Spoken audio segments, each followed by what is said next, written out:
All right, today we've got this wonderful story for you. It's all about a young inventor, and it teaches some really powerful lessons about creativity, courage, and most importantly, being true to yourself. So let's dive right in. So let me ask you something right off the bat. Have you ever been so passionate about something that it made you feel, well, a little bit out of place? You know that feeling where your unique interest was something other people just didn't quite get?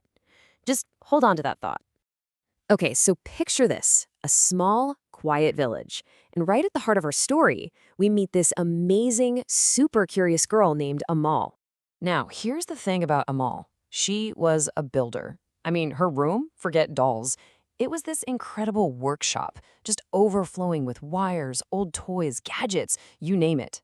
But, and here's our first bit of drama, the other kids, well, they just thought she was kind of strange. Luckily, she had this amazing support system at home. Her parents were always in her corner, telling her, hey, being different, that's what makes you special. And then, one day, this announcement goes out. The school is holding a creative fair. Now, for most of the kids, this is just, a fun little project. But for Amal, oh, this is everything. This is her big chance to finally show the world what she's all about. And listen, Amal does not mess around. She's not just making a little volcano. No, she decides she's going to build a talking robot. I mean, talk about ambitious. This is it. This is her moment. And you can just feel the tension building inside her, right? On one hand, she is absolutely buzzing with excitement to share this thing she's so passionate about. But then there's this other voice, that nagging fear. What if they just laugh at me? It's that classic tug of war, your passion versus the fear of what other people will think. But here's what's really cool. It's not just what she builds, but how she builds it. And that brings us to this really important idea, building with responsibility. See, Amal wasn't just creative. She was smart and responsible about it. She's hopping on the internet to get ideas, right? But she's doing it the right way. She always asked for permission before she downloaded anything.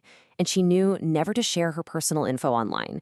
It's such a great little lesson tucked in there, isn't it? That being creative also means being responsible. But you know how these things go. Every good story needs a challenge. And as the fair gets closer and closer, Amal hits a wall. This is what we're calling the inventor's struggle. Man, it was just one thing after another. First, you've got the tech problems. The robot just would not talk. The wires, they kept snapping. It was so frustrating. But then, on top of all that, there's the emotional stuff. She starts hearing whispers, kids laughing behind her back. And that combination, the tech feeling and people judging her, it was just crushing. She was this close to just giving up on the whole thing. And right there, when she's about to throw in the towel, she remembers what her parents told her. That little voice in her head, your identity is what makes you special. And it just clicks. It wasn't about trying to be like everyone else. It was about owning what made her, well, her. And it wasn't just her parents. She had her best friend Yara in her corner too. And Yara was just so practical about it. She's like, hey, it's okay to mess up. That's how you learn. You can do this. And that 1-2 punch of support, man, that was exactly the fuel she needed to get back on her feet. So, with all that support behind her, we're headed straight for the climax of the story. Amal digs deep, pushes past all those doubts, and finds her courage. Okay, so it's the night before the fair. She's been working like crazy. And finally, the robot's eyes blink on. And then it happens. Just one word. Hello. I mean, can you just imagine that feeling? That single word was everything. It was all the late nights, all the frustration, all her courage, all wrapped up in one sound. Just pure, absolute triumph. And the best part? Her friend Yara was right there, cheering with her.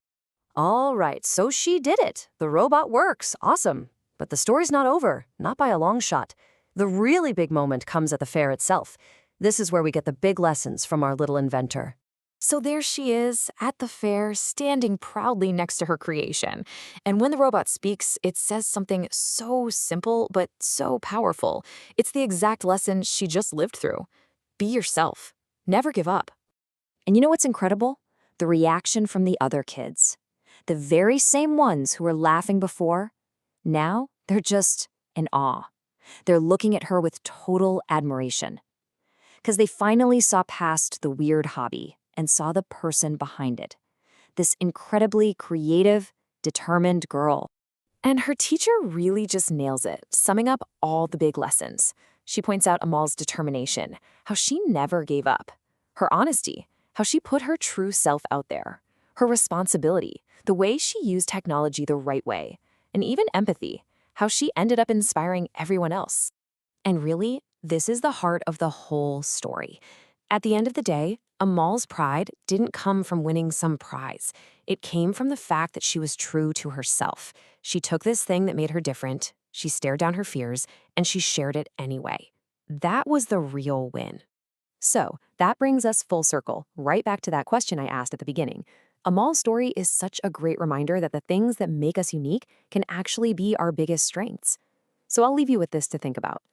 What's that one unique idea, that one passion that you're willing to fight for? What's the thing you just won't give up on?